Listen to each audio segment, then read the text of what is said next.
Welcome to Between Heaven and Earth Healing Arts Podcast. I'm your host, Michelle, and today we have with us Brittney Sounart, master herbalist, 25 years in practice, and she's here to share with us her favorite holiday herbs. Brittney, welcome back. Thank you so much for coming. So good to see you. Excellent. So holidays are around the corner. Yes. And we have Halloween, we have Thanksgiving, so we have candy, we have indulgences of all variety, essentially, between now and the new year.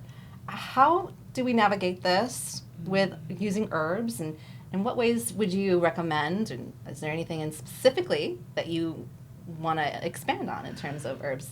Wow, there could go so many routes, right? Because I would say probably our food situation might be a little compromised. Yes. So let's maybe talk about blood sugar, right? Yeah. Right? Blood sugar and digestion are some things. So I think that blood sugar is such a huge issue right now. I actually am very, when I see a client, I like to look at their blood sugar levels because it does cause such an issue with overall health. So really looking at how much sugar we're eating, or are there some tips and tricks? Oh, I love your tricks and your tips. And we are in the Halloween holiday season, so... So what I would say is there was a study done that was so significant. It kept people's blood sugar lower than even a pharmaceutical drug. Oh, you're kidding. By just the way you started your meal and how you ate. So preventatively taking something? Well, so if you eat your protein and vegetables before your carbohydrates, it lowered their blood sugar level was 38% lower. So that's your first tip. Okay. And she hasn't even started talking about herbs yet. I know. Yes. So that's one of, just doing that. So, right, if you are going to indulge in a piece of pie or cake or, some candy or something like that, making sure that you eat your piece of chicken and your, asparagus first and then have your potato or your bread or whatever. Okay, so that's one thing. Another thing is actually taking apple cider vinegar. Oh, yes. I love apple cider vinegar. Before a meal. Yes. Okay. So usually people don't like it straight. You can't do the gummies. The gummies have not shown to work for blood sugar levels as well. So taking the real, apple cider vinegar with the mother. They actually have capsules too, so you can take those before. It's going to help you digest, but also for blood sugar too. Wow. So that, I know that's not really an herb again, but... But you're priming us. Oh, I'm priming to digestive bitters. Oh, I see. Okay. Have you ever taken digestive bitters before? I don't think I have. Maybe I have, and I didn't realize it. Yeah. Is that possible? Maybe. Okay. So when you think of something bitter like arugula or something like that, but even if you want to think about like squeezing a lemon in your mouth, like even just imagine it right now. Yeah, my salivary glands are activated. Okay. So that's how powerful our brain is. You just started your digestion, right? So bring on the turkey. Yes. So it doesn't sit there for 3 hours, right? So what digestive bitters traditionally were done is to prepare for digestion. Okay. So when you take a digestive bitter herbal tonic, you're actually stimulating, right, your salivary glands. You're stimulating your hydrochloric acid, which is so important to digest your food, right? Break it down properly. You're stimulating your bile, which bile is what breaks down fat, right? So it emulsifies fat. You're increasing your digestive enzymes in your liver and your pancreas too. So these are all really important to have your food break down properly. Also, assimilation. Okay. So what are some of the digestive bitters that I love? Okay. Dandelion root is a wonderful one. So that's a gentle digestive bitter.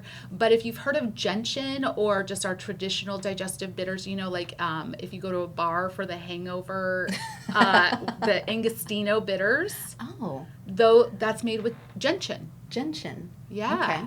Okay. So angelica root is another wonderful digestive bitter. Another bitter, we're in Arizona, is actually the peels of citruses. Oh, and so are we taking, how are we taking these bitters? Yeah. You mentioned the lemon, just squeezing the juice. You mentioned apple cider vinegar, but the gentian and the peel, how would we use that in our day leading up to our Thanksgiving dinner, or any of those heavy meals? Yeah.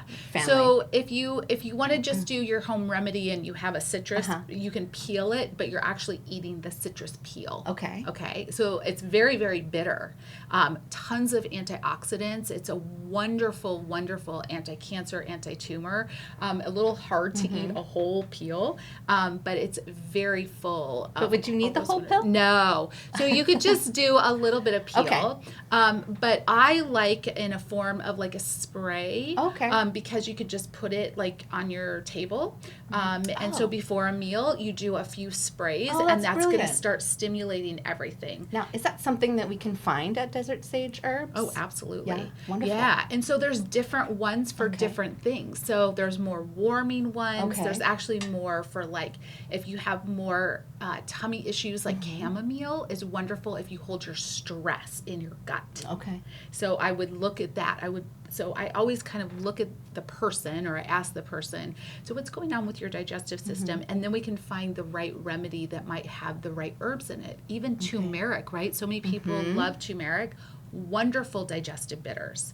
And so you can have those turmeric and ginger in it, which is also an anti-inflammatory. Very warming. Yeah. Well, the ginger is warming, right? Yeah, and turmeric is a little warming too. Okay. So the cool thing about herbs that I love the most is that one herb does about 10, 15 things. Very efficient. Yes, they're very efficient. So the other thing that's wonderful about digestive bitters is they're detoxifying.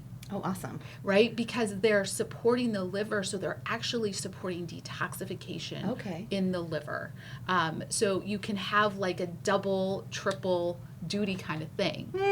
Duty. I know. And it might help you have a duty too. We're optimizing our elimination processes. Which is very, very important if we want to go to that part too. Yeah. Yeah. Well, especially in terms of seasons, because we are entering, the autumn, the fall, priming for winter. Yeah. And we are having, all the stresses of family, events, and also just like things kind of slow down, don't they? Like our bodies slow down, energy kind of lulls a little bit, and yet we're putting so much food and like glutton on our plates, and I'm not suggesting you don't have that slice of pie or have that second plate. Please do. But this is also why we're talking about bitters. What are some other from the pantry herbs or easy access to find remedies that we can lean on to help with this season? And then also, to your point, on the other side of that, we do start to enter to the spring season, and how can we optimally transition essentially through the seasons? Yeah, I guess is my question. Yeah. So right. So like Ayurvedic medicine and traditional Chinese medicine, they are all about eating seasonally and warming foods. Okay. So I think that's really important, and I think you make a good point. One of our most medicinal things that we can do is actually using kitchen spices. Now I will say, probably most people, their kitchen spices are too old. They've been there for 5, 10 years, or some 10 years, right? So if you think about how long your kitchen spices have been sitting there, I would say refresh. I'm thinking of my grandmother's cupboard. So you have permission to throw everything out and start new. Yes. So compost it, put it in your plants, just toss those out and start new, because they can be some of the most medicinal plants, right? They're so full of those volatile oils, those aromas, and all of those things are antibacterial, antifungal. antiseptic, antiviral, right? If you think of oregano, if you think of thyme, if you think of sage. And I think people, so I don't know. Basil, rosemary. Yes, all of these. And so people really underutilize their kitchen spices. And I think finding like a bulk herb store is really helpful, because you go to your regular grocery store and you see the price tag on the spices and you're like, oh, I'm just going to use a little bit. But really we need to use a lot of it, because that's what we do in other cultures, right? If you think about curries, or in, Chinatown, they actually make their broth according to the season. So that's they'll beautiful. add astragalus root to the soup broth, and which is simmering, and so that's going to help strengthen the immune system, create a barrier for the cold air to come in. Ooh, and then you have that nice, luscious, protein-rich broth that carries it, which is just, I love soups. So what I'm hearing is double check the expiration dates on your herbs inside of your kitchen cabinet, your seasoning herbs. Re-up on them, and then use them liberally. Yes, use more.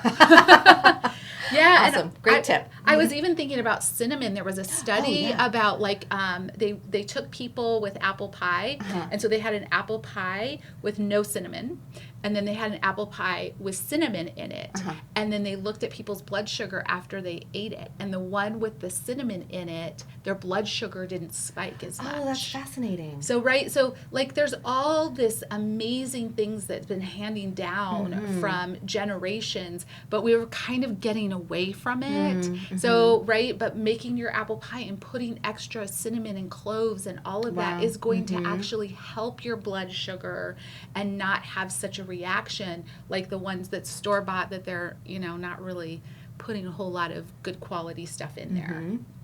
Beautiful. Wow. Those are some great tips for sure. Yeah, some fun things. It's making me hungry.